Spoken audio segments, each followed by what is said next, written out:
96% of the ocean almost went silent.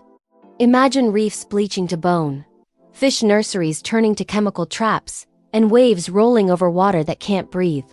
That isn't a dystopian script, it's a receipt from deep time. About 252 million years ago, at the end of the Permian, Earth suffered the worst mass extinction in history, the Great Dying. Here's the brutal sequence. In what's now Siberia, the planet split seams and poured out fire for hundreds of thousands of years. Not a single volcano blowing its top, but a continent-scale outpouring of lava, the Siberian traps layer upon layer, enough basalt to blanket Western Europe kilometers deep. Those eruptions didn't just make rock, they made chemistry. Magma baked coal beds in organic-rich sediments, releasing carbon dioxide, sulfur dioxide, methane, and halogens. CO warmed the air and oceans. Sulfur aerosols first dimmed sunlight and cooled the surface in pulses, but as aerosols washed out, long-lived greenhouse gases took the stage. Temperature rose. Warmer water holds less oxygen, so the seas began to suffocate. Oxygen pore zones swelled, first in deep basins, then up the water column. Acidification hit at the same time. CO dissolving into seawater forms carbonic acid, eroding the building blocks that corals and shellmakers need. Add nutrients flushed from stressed continents and you prime the oceans for microbial takeovers, blooms that gulp oxygen, rot, and release toxins.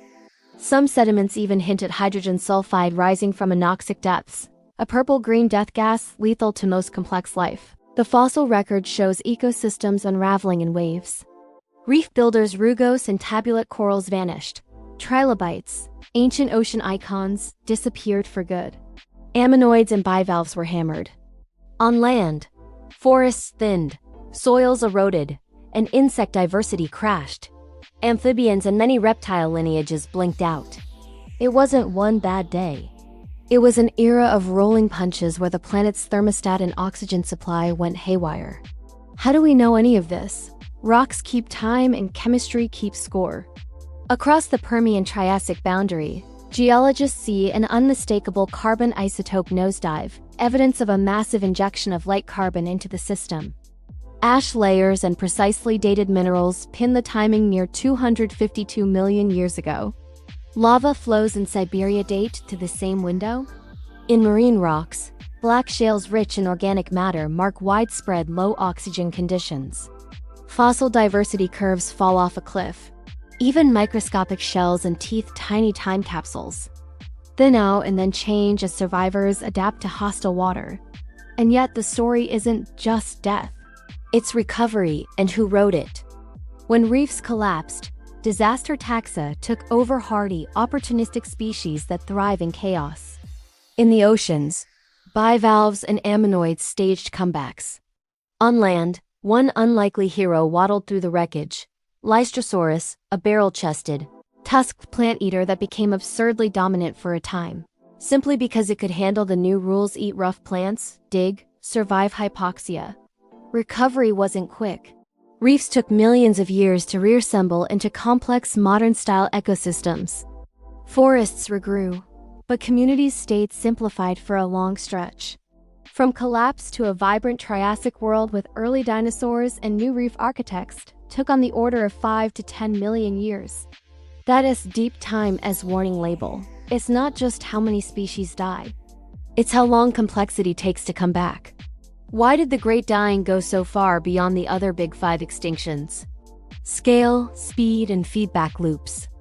The Siberian traps pumped greenhouse gases long enough and strong enough to push Earth past multiple tipping points at once. Warming, acidification, deoxygenation, toxic blooms, maybe even ozone damage from halogens. Each stress amplified the others. Warmer water held less oxygen. Low oxygen favored microbes that belched more greenhouse gases. Acid seas dissolved shells, removing carbon sinks. Stripped soils fed nutrient pulses that fueled more blooms. A cascade, not a single bullet. There's also a quiet suspect that links magma to microbes, nutrients, and trace metals. Nickel released from the traps may have supercharged methanogenic microbes, boosting methane and even punchier greenhouse gas than CO into the atmosphere. The rock record registers this as extreme carbon cycle swings, sharp isotope jolts that match a biosphere losing its grip.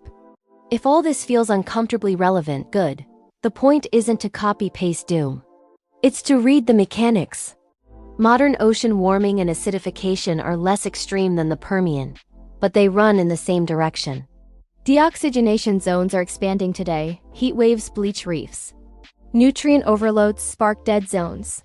And our carbon pulse is geologically fast.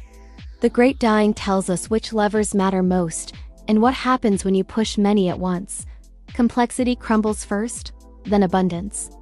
But it also shows how life claws back. Survivors tend to be generalists, small-bodied, tolerant of heat and low oxygen, able to exploit disturbed habitats. Innovation blooms in the aftermath. New predators, new builders, new forests, once the chemistry stabilizes and niches reopen. Every recovery writes a different world than the one that died. That's the sober, energizing takeaway. Resilience is real, but it has prerequisites: time, space, and a cooling, reoxygenating ocean. So, what would a camera see if we ran this as cinema? Act 1. A thriving late Permian sea reefs bustling with crinoids and corals, ammonoids spiraling through clear water.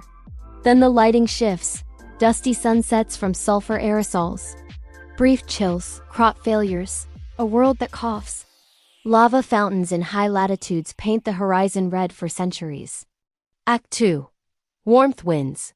Surface waters steep like tea, stratifying into layers that don't mix. The deep ocean turns black and breathless. Microbes bloom. Purple pigments stain shallow shelves. Reefs dissolve. Shorelines erode as forests thin. Rivers run chocolate with soil. Fish gills pump at water that won't give up oxygen. Act 3. Quiet. Fewer shapes swim. The ocean's soundscape empties out, no crackling reefs, just the low hiss of waves. Then, after long, slow beats measured in rock. Green returns to the coasts. Bivalve beds thicken. And in time, limestone factories, new reefs start to hum again. Life doesn't replace what it lost. It invents something else. If you're listening for a moral, it's this. Earth systems are coupled. You can't heat the air without changing the sea. You can't starve the sea of oxygen without changing who lives there. And you can't strip complexity without lengthening the path back. The Great Dying was a perfect storm sustained by a fire hose of carbon and chemistry from below. Our century isn't that storm, but the physics rhyme. That's why the Permian matters. It's not a prophecy. It's a manual. Stabilize the carbon cycle and you buy the ocean oxygen. Limit nutrient overload and you starve dead zones. Keep warming in check and you protect the factories of complexity reefs, kelp forests, marshes that turn sunlight into cities for life. And one last thought, because deep time is humbling. The winners of tomorrow's ecosystems may not look like today's champions. In every reboot, the script favors toughness, flexibility, and speed.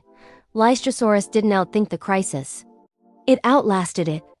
In the long run, complexity will bloom again. Life is stubborn that way.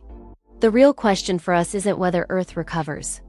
It's how much of today's living tapestry we carry across the tightrope. The rock record says the rope can fray. It also says we can stop sawing at it.